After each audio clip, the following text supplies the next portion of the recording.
Assalamu alaikum, урматтуу мекендештер. Бүгүн бизде конокто Кыргыз Республикасынын эмгек сиңирген артисти, жалпы эле Кыргыз элине аттын кашкасындай таанымал болгон инсан Абдулда Иманкулов агайыбыз конокто. Куш келипсиз. Эл менен кенен бир саламдашып алсаңыз болот. Assalamu alaikum, урматтуу Кыргызстандын эли. Алдыбызда чоң тарыхый окуя болгону турат. Мунушуга Кыргыз мамлекетинин мындай бир кайдыгер караган мындай жарандарындай болбой, мен дагы өзүм оюму билгизип коеюн деп атам. Мына 28 ноябрда Кудай буйруса Кыргыз Республикасынын парламентине жогорку кеңешке депутаттарды шайлаган турабыз. Мен муну акыйкат үчүн айтып коюшум керек. Буга чейинки болуп келген шайлоолорго караганда жакшы элдин колуна түз салып берген мындай бир түрдө өткөн атат. Азыркы кеп элде калды. Кандай кылып тандайт? Ошого туура тандоо жүргүзүшүбүз керек деп ойлойм. Эгерде биз азыр ушул шайлоодон дагы жаңылсак, мурдагыдай болуп бир бийликке, президентке же башкасына найразы болуп отурганга эч кандай акыбыз жок деп ойлойм. Эң негизгиси азыр элдин колунда. Кандай кылып тандап алса, муну эл билет. Сураныч жаңылбаш керек. Туура айтасыз. Бирок азыр биз могул баягы медалдын эки тарабы болот дегендей, биз азыр алдыңкы тарабын айтып атабыз да. Туура. Тандоо азыр элдин колунда дээрлик 100%. Негизи атам замандан бери эле ушундай болуп келет. Шайлоодо дайыма айтабыз, элдин колунда, эл чечет дейбиз. Эл бийликтин ээси эл дейбиз. Эл тандайт дейбиз. Бирок ошол эле учурда бул жагы жакшы шарт түзүлгөн менен экинчи тараптан баягы кандай таймаш, кандай сынак болбосун, ортодо калыс бирөө болот да, туурабы? Туура.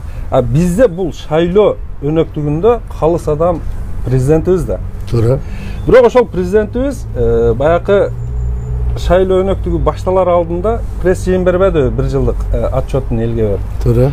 Ошондо чыга калып, шайлоого ушул катышып аткан талапкерлерди бирин мындай негизсиз каралап, анан ошол эле учурда аны каралап атып, соктуруп атып, экинчи башка бир партиядан бараткан талапкерди ошого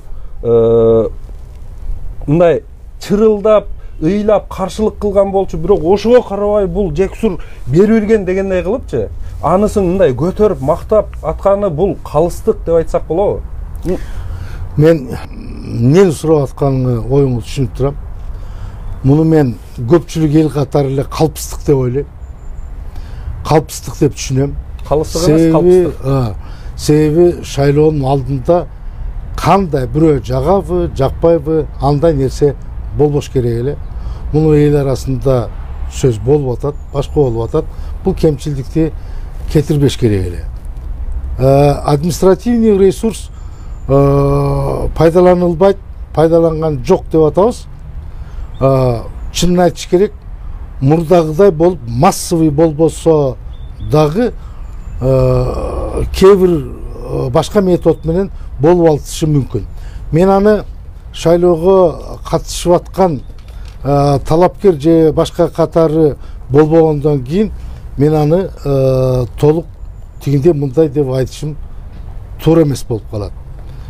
Бир гана нерсе мен кечинде айтайын деген оюм, могу досубуз, биздин эле жолдошубуз, чыгармачылык адамда жүргөн Ибрагим Жунусовдун берген интервьюсун көрүп бир топ толгондум. Чынын айтайын. Мен Мадымаровты саясий аянтка пайда болгондон баштап тааныйм. Бүгүнкү күнгө чейин. Жакшы билем деп айтсам жаңылышпайм. Бирок мен мунун үй бүлөсүн, аялын, бала чакасын таанымайм. Ибрагим Жуносов, Керим Турапов экөө тең эл артисттер. Адахан Мадымар үчөө студент кезинен, бала кезинен дос экендерин билем. Булар ушул Кызыл Аскердин айланасында илгери окуп жүрүп, Керим менен Адахан. Кызыл Аскердин айланасында квартирада туруп, bir kvartiradan ekинчи kvartiraga көчүп конуп жүргөндө жүктөрү bir Москвичке толбогонун айтып жүрүшкөндөрүн билем. Мен айтайын дегеним кечеүнкү Ибрагим Жунусовдун берип аткан интервьюсунан карап отуруп бир чети капа болдум, ачык айтканда.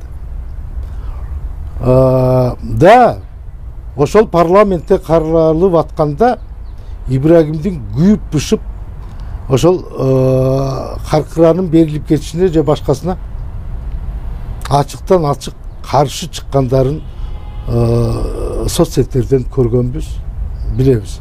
Сөзүңүзгө аралжа. Биз ушул темага келгенде эле каркыра берилип кеткен деп айтабыз да. Чынында каркыра бул 60 000 гектар аянтты түзгөн кенен бир жайлоо.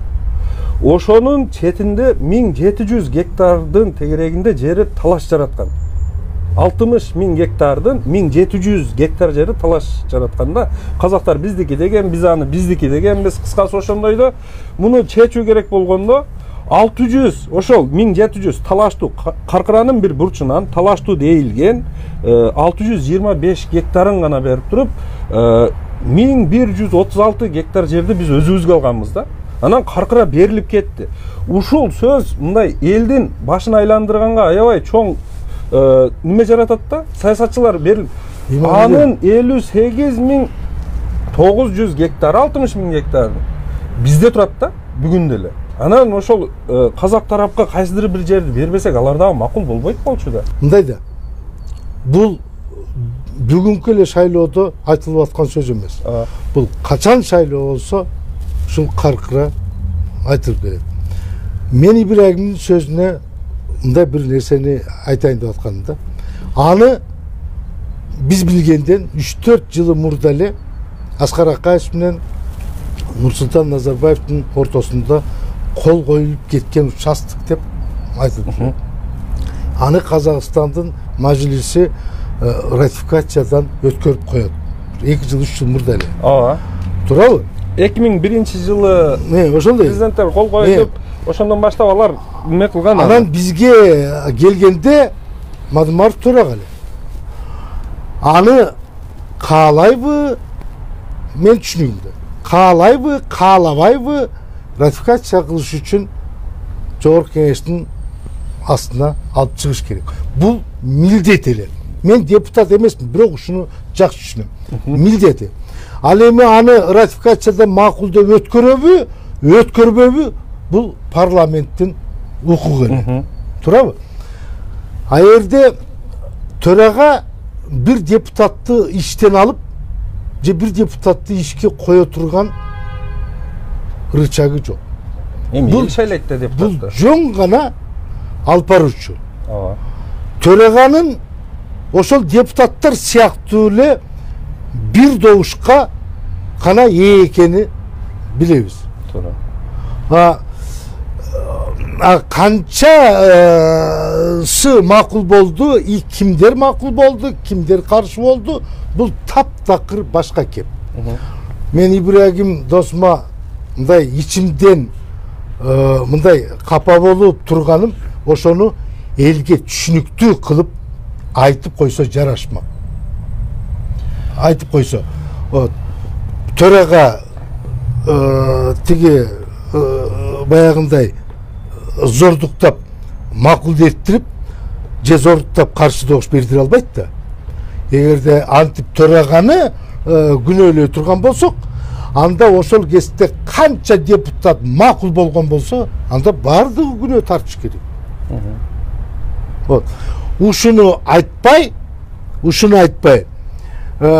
арамзалык кылып, митамдык кылып, элдин карапайым элге туура эмес түшүнүк берген үчүн мен нааразы болуп отурам да.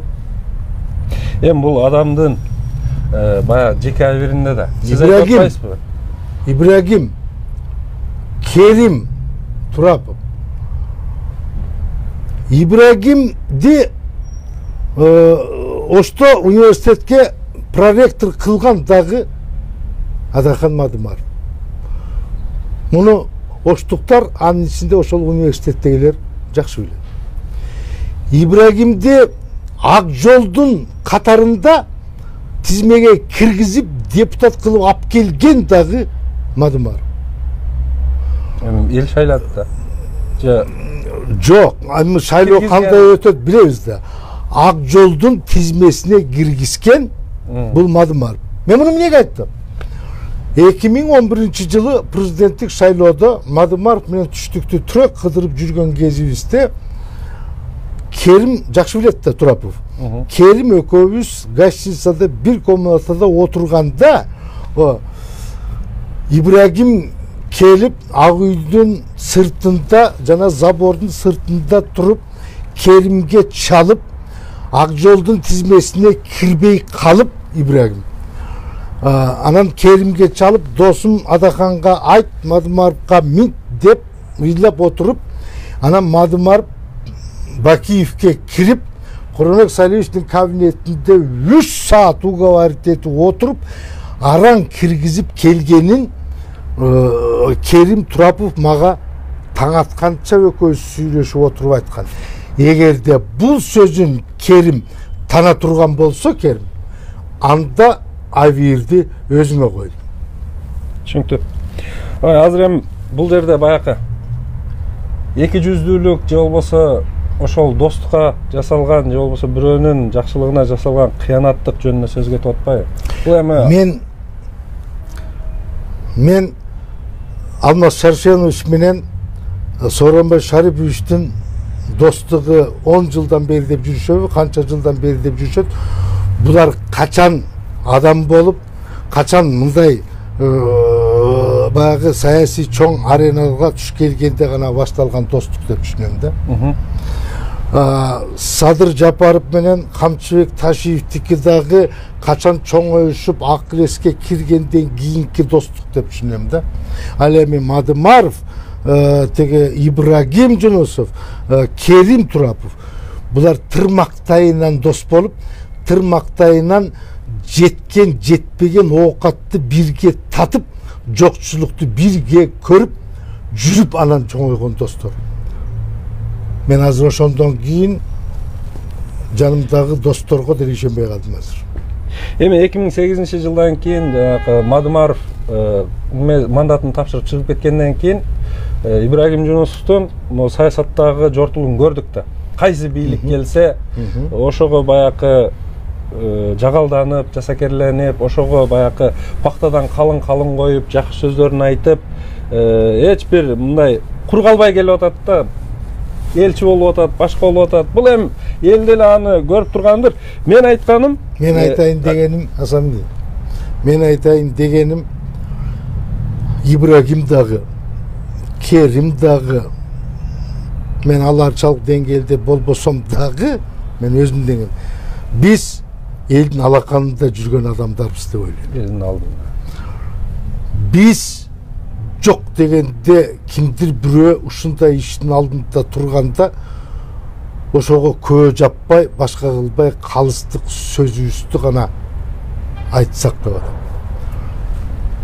Ушул операнын, филармониянын директорлуги жок эле, министрлик, элчилиги жок деле оокатыбыз өтөт. Биз өлгөндөн кийин дагы жашайлы деп жүргөн адамдарбыз. Ошон үчүн кандай шарт, кандай мезгил болгондо дагы үнүңдү чыгарып, калыс сөздү айтып коюш бул адамдык парсыбыз деп түшүнөм мен. Туура. Азыр эми калыстык болбой атканын менин оюмча акыл идиреги бар элдин баары эле көрүп билип турат. Эми ушул баягы кайра эле шайлоо темасына кайталы. Эми баягы адамдардын көп эле немесине кирип кеттик. Мен оюмча мына Азаттык мындай сырттан караганда оппозициялык маанайдагы бараткан партия сыяктуу да. Жылдыз Жолдошева эжеке бар, аябай мурда эми мекенчилде же болбосо ушул азыркы бийликти колдоп баягынтип жүрсө дагы акыркы убактарда эмнегедир чыга калып баягы күйөөмү жумуштан айдады, баламды айдайм деди, анан мен буларга каршымын, булар мындай экен, тиндей экен деп айтып жүргөн адамдар, анан баягы Ахматбек Келдибеков булардын эски досу, мисалы ата журттан баягы 2010 өтүп келгенде спикер болгон өтө жакын 3 достун бири да, үчүлүктүн бири. Ошол досу Азаттыкта, анан бул Ибрагим Жунусов да Азаттыкта.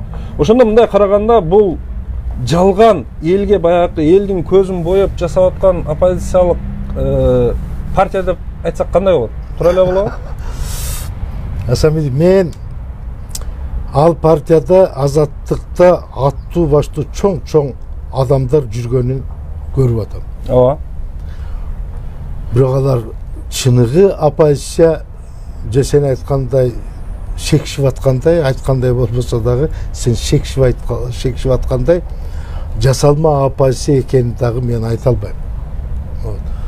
Болуп калышы мүмкүн.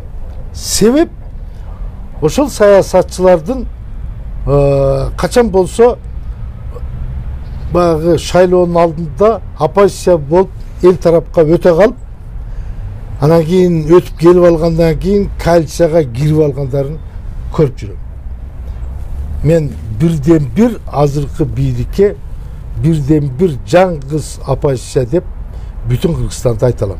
Себеби башынан башталгандан айтканы, дегени, максаты бир болуп келатат. Мен эмнеден улам айтып атам, аны мындай чыныгы оппозициялык маанайдагы же болбосо адилеттүүлүктүн немесин талашкан партия катары көрө албай жатканын себеби, баягы эле айткан сөзүм, президент чыгып алып ушул партиядан бараткан талапкерди мындай колдоп мактап элге, ушул элге күйөт, ама ол күйбөйт деп Мадумаровду жамандап, бул жерин сатат дегендей кылыпчы, берип берет дегендей кылып, элге ушундай түшүнүк жайылтып, президент өзү айтып турса, анан мына ушул президенттин айтканынан эле, дегенинен эле ким чыныгы оппозиционер экенин болгулуп билип койсо болот. Туура. Эми анын үстүнө баягы Ошто болгон немесин уктуңуз. Ал Ошто студенттерди Азаттык партиясы жыйын өткөргөндө Ош шаарында студенттерди апарган үчүн мугалимдерди, ректорду жазалап ишке тартты, бирок Азаттык партиясы эч кандай жоопкерчиликке тартылган жок. Бизде бүтүн Кыргызстан мен чогуу жүрдүм, өзүңүз деле көп жерлерде барып көрүп аттыңыз. Кандайдыр бир окуучуларга желек кармата калышат же башка кылат, ошону сүрөткө тартып, анан бизди баягы шайлоодон четтетүүгө аябай көп аракет жасалды да. Бирок Азаттык эч кандай мындай жоопкерчиликке тартылган жок да. Андан кийин мисалы Алайда болгон жолугушууда добуш сатып алуу эмес, не, баягы келген жолугушууга келген адамдарга 20 литрден бензин беребиз деп талон таратышкан. Бул добуш сатып алуу да. Менин оюмча ошондон кийин деле Азаттык эгер чыныгы неме болсо, баягы кандай десем, оппозициялык маанайдагы партия болсо, менин оюмча бийлик аны сөз четтетмек. Себеби азыр андан башкасына деле четтетип атпайбы. Бул жерде мен аябай күмөнүм бар. Эми ошентип кече ошол сиз айткан кыргыздын эл артиси Ибрагим Жунусов, Мадумаровдун жакын досу бир убактарда. Президент дагы айтты деп баягы сиз айткан сөзүндө айтып атат. Президент мына өзү айтты, мен тазамын, мен күйгөнмүн каркыраа үчүн, Мадумаров күйбөй бербеген деген сөзүн айтты. Бирок ошол жерде мен дагы бир фактыны айта кетейин. Эми сөз ошол киши жөнүндө болуп калганда айтыш керек го дейм, себеби сөз келгенде сөз айтпаса атасы өлүп калат. Мен добушум карагыла деп атат. Баягы ошондо добуш берүүнүн депутаттардын ошону ратификация кылууда каркырааны берилген протоколду карап койгула, ким за, ким против добуш берген. Бирок мен карадым. Ал жерде Ибрагим Жунусов өзү жок экен. Ошондо не, Ибрагим Жунусов мындай учуна чыккан калпчы болуп калат. Ал протоколду Ибрагим Жунусов за деп дагы берип бериптир, против дагы берип бериптир. Вообще отсутствует деп турат да ал жерде. Мындай да. Жогорку кеңеш деген бул саясий оюндун ордосу. Ар кандай нерсе ал жерде ойнолот. Тилекке каршы. Мен Ибрагимдин сүйлөгөнүн билем каршы болуп. Но кандай добуш бергенин мен билбейм. Жок, протоколдо ошентип турат. Протоколду мен караган жокмун, көргөн жокмун. Демек айтышым кыйын. Да, балким ошондой нерселер кээде айтылат. Мен билем бир кезде баягы түнү менен Конституцияны оңдоп, анан кийин Конституцияны сотко беришип, туура эмес баягы зорлуктоо менен кабыл алынган деп, анан ал Конституцияны коргогон болуп бирөө чыгып, анан ал утуруп калганын да билем мен. Балким ошондой оюндар болгондур. Аны көрүп кошо жогорку кеңеште отурбагандан кийин аны киши айта албайсың. Жанагы талон жөнүндө дагы айтып атасың. Ал талон жанагы немеси менен чыкты. Бирок азыр ишениш кыйын. Кимдир бирөөнү күнөөлүү же күнөөлүү эмес деп акташ үчүн же айтыш үчүн соттун чечими керек. Андай иш. Ал туура, бирок ансыз бирөөнү күнөөлөп айтканга бизге биринчиден укук да берилген эмес, экинчиден биздин немебизге туура келбей калат. Мен шекишип атканыңды түшүнүп турам. Азаттыктан кетип аткан тиги талапкерлердин бирөөсү эмес, ачык эле айтканда Ибрагим Жунусовдун азыркы болгон жанагы берген интервьюсунан шекишип атканыңды мен толук түшүнүп турам. Кандай болгондо дагы азыркы бийлик, мен кече бир көрсөтүү чыгардым эле даярдап, репортаж. Анда былтыры Кыргызстанды 3 баштуу ажыдар Кыргызстанга кол салган деп айттым да. Биримдик, туура. Мекеним Кыргызстан, туура. Кыргызстан. Биз ал 3 баштуу ажыдардын башын чаптык. Бирок жүрөгүн денесине тийген жокпуз да, 3 башын чаап койсок, быйыл 1 жыл өтүп, ошол 3 башынын ордуна кеминде 7 баш өсүп чыкты, кеминде, болбосо андан дагы көп болушу мүмкүн деп айттым эле. Кайсылар экенин айтканым жок. Буюрса шайлоого чейин дагы айтам деген үмүттөмүн, убакыттын эмесине карап. Агай, бул көрдүк. 30 жылдан бери бийлик башына келген адам эл дегенди унутат экен. Баары эле мына көрсөттү. Мына көпкө барбай 1 жыл ичинде могу келген жаңы бийлигибиз өзүнүн мындай маскасын түшүнгөн адамга ачып эле алды да. Көп сөз кылганын кереги жок. Ушуга чекит коюштун жападан жалгыз жолу, Мадымаров айтат, шайлоону таза өткөрүш керек. Демек, булар канчалык ушинтип баягы шоулорду койбосун, элдин көзүн боебосун, буга эл чекит кое алат деген нерсеге сиз канчалык ишенесиз? Мындайча айтканда, таза шайлоону бийлик эмес, эл өткөрөт деген сөзгө канчалык ишенесиз? Мындай да, сөз түрдө бийликтин тиешеси болот. Бул биринчиден. Экинчиден эң негизгиси карапайым эл, шайлоочулар өздөрү ошого даяр болуш керек. Өздөрү талдаш керек. Биз талдабай атпайлыбы? Кече эмне болду дагы бүгүн эмне болду? Кечеинки сен айтып аткан былтыркы эле тигил же бул 3 партиядан кетип аткан талапкерлер азыр ар кайсы партиялар менен кетип атат. Эми ошону эл өздөрү карап көрүш керек да. Бул бекинип калчу нерсе эмес, башка эмес. Алаканыңа салгандай кетип атат баары. Ошон үчүн мен айтып атам, айыптын бардыгы мындай айыптын баарын эле бийликке же тиге буга аңтарып кое бербей, эл өзүбүздөн дагы издешибиз керек. Экинчиден, мамлекет башкарып аткан адам, бийликте турган адам айтып аткан сөзгө, оозунан чыккан сөзгө өтө этият болуш керек. Өтө этият болуш керек. Мен жаман тилекте айтпай, жакшы тилекте айтып коеюн. Садыр Нуркожоевич жаздабы, кыштабы айтты. Текебаевдин Маевскийден акча алганын мен билем. Ал кышында болчу. Мен эмес, элдин бардыгы билет деп айтты. Ооба. Туура? Ооба. Президент, мен башка кишиге ишенбесем дагы мен президентке ишенем. Сеп президент айтып бар. Демек, анда Өрбек Чикешевичти камаш керек. Билип туруп, көрүп турупса, эмнеге чара көрбөйт. Эгерде андай болбосо, анда Өрбек Чикешевич президентти сотко бериш керек. Себеп ал жөндөн жөн күнөөлүү болуп калбаш керек. Ал кишини каралап атат да. Муну сен мен айтсаң, мындай кете бериши мүмкүн. Аны президент айтып атат. Туура. Президент.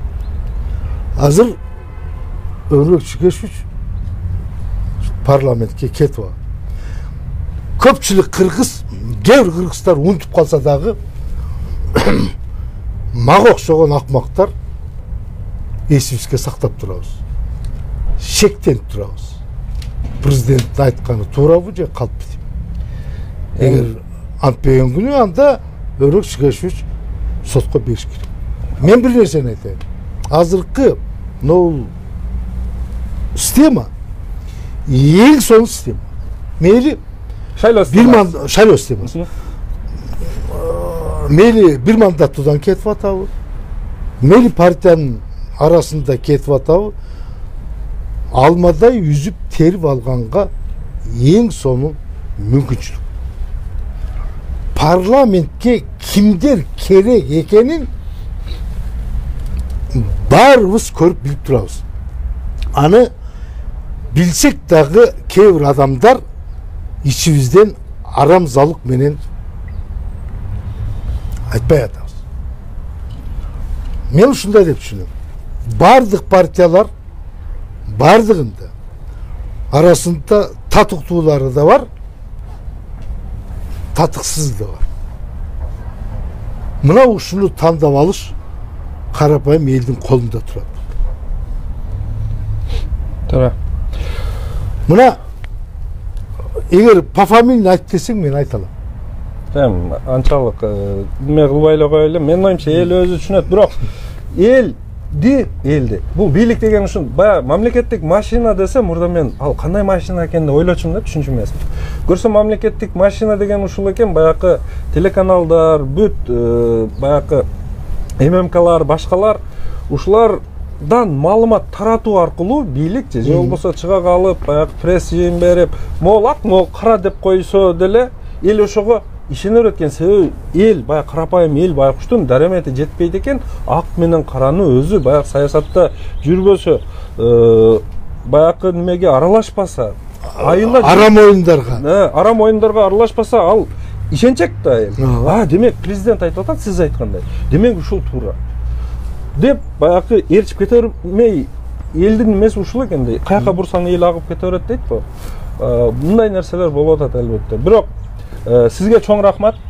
Ушуга окшогон кээ бир нерселерди келип жаран катары бул жерде ушул Кыргыз Республикасынын кайдыгер эмес жараны катары болуп аткан нерселерди мына шайлоо өнөктүгү жүрүп атканда бийлик тарабынан же болбосо кээ бир талапкерлер тарабынан жасалып аткан ыплас иштерди ачык айтып, элге баягы адилеттүүлүктү, акыйкатты жеткирүү үчүн калыс сөзүңүздү айтып, ушундай биз менен маек куруп бергениңизге сизге чоң рахмат.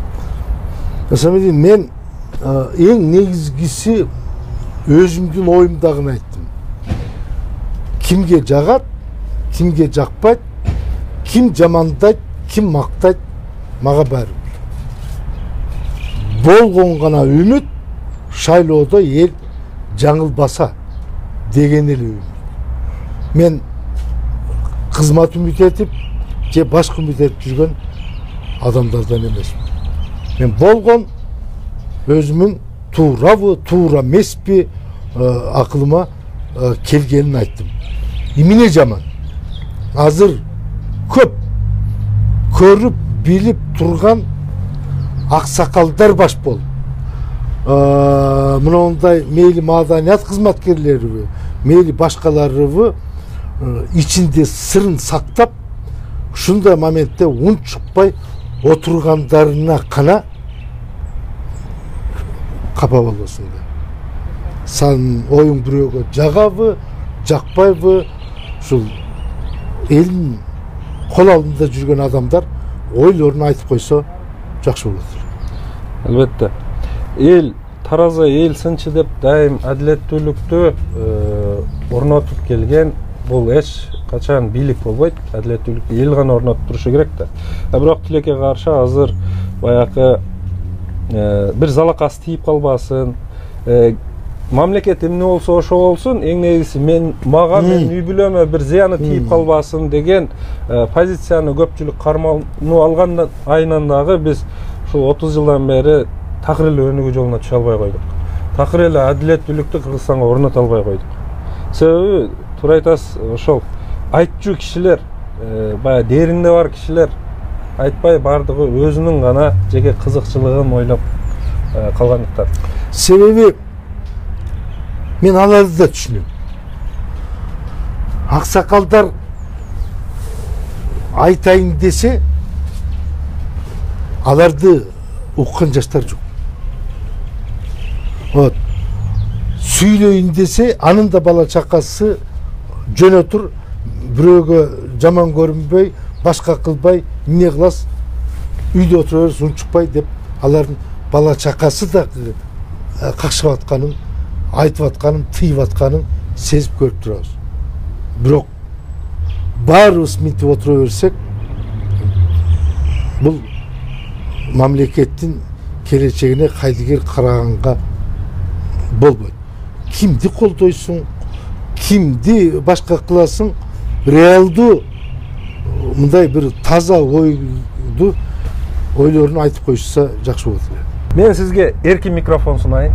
Бул шайлоо алдында элибизге каалоо тилектериңиз болсо, кенен айтып алсаңыз болот. Урматтуу кыргызстандыктар, урматтуу шайлоочулар, Кыргызстандын эли калкы.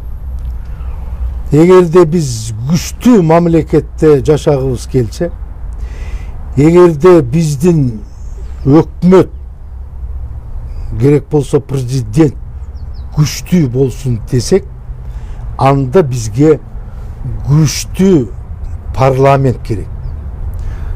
Мына өткөн 6-чы чакырылыштын депутаттарын парламентти көрдүңөр.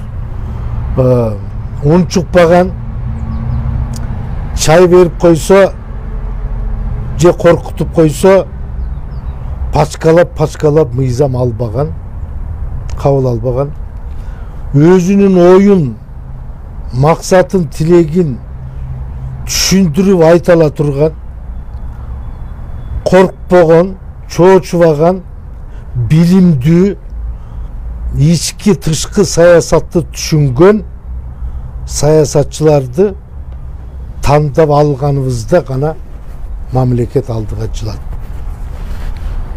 Бир президентти же бир бийликти угуп унчукпай отура берген парламент, анда анын келечеги жок болот. Ошон үчүн мамлекет, бийлик, парламент күчтүү болсун десек, анда күчтүү парламент түзүшүбүз керек. Ал тандоо биздин гана колубузда. Биз бардык партияларды көрүп турабыз. Кимдер парламентке келсе, ошол парламенттин көркү ачыларын, ошондой керектүү мыйзам кабыл аларын, ал мыйзамдарды кимдер гана жазып, кимдер гана сунуш кыларын бардыгыбыз көрүп билип турабыз. Бир гана неме арамзаланып, каарыбыз да, жашыбыз да, түшүнгөнүбүз да, түшүнбөгөнүбүз да унчукпай отурабыз. Келиңиздер, аз калды. Оюңуздарды айтыңыздар, деңиздер. мейли жаман болsun, мейли жакшы болsun, айтыңыздар, ой бөлүшүңүздөр. Азыркы келаткан шайлоодо жаңылганга акыбыз жок туугандар. Жакшы, мамлекетибиз тынч, элибиз тынч. Şu келаткан шайлоону жакшы ынтымакта өткөрүп алалы. Жакшылык болсун. Келип азыркы заманда, азыркы доордо биз кыргыз эли дайыма эл тараза, эл сынчы болуп, эл арасында баягы аттуу баштуу инсандарыбыз акты ак деп, караны кара деп элге жол көрсөтүп, биз эчен кылымдан бери ушул өзгөчөлүгүбүз менен башка элдерден өзгөчөлөнүп туура жашап келген болсок, тилекке каршы бүгүнкү күндө ошол акты ак, караны кара деп айтчу адамдарыбыз дээрлик жок болуп кеткендей эле сезилет да мен үчүнчү. Бирок ошондой мындай күндүзү чырак менен издеп таба албай калдык деп айтат го кээ бирлер. Ошондой болуп аткан учурда мына сиз келип мондай адилеттүүлүк үчүн, бул бирөөнүн үчүн эмес, кимдир бирөөнүн кызыкчылыгы үчүн эмес, адилеттүүлүк үчүн мондай туураны туура, туура эмести туура эмес деп калыс сөзүңүздү айтып, бизге маек куруп бергениңизге сизге Аллах ыраазы болсун. Терең өзүм жана биздин көрүүчүлөрдүн атынан сизге ыраазычылык билдирем. Рахмат, чоң рахмат сизге. Урматтуу мекендештер, кайрадан кийинки көрсөтүүлөрүбүздө жүз көрүшкөнчө Аллахка аманат, барыңыздар, бар болуңуздар.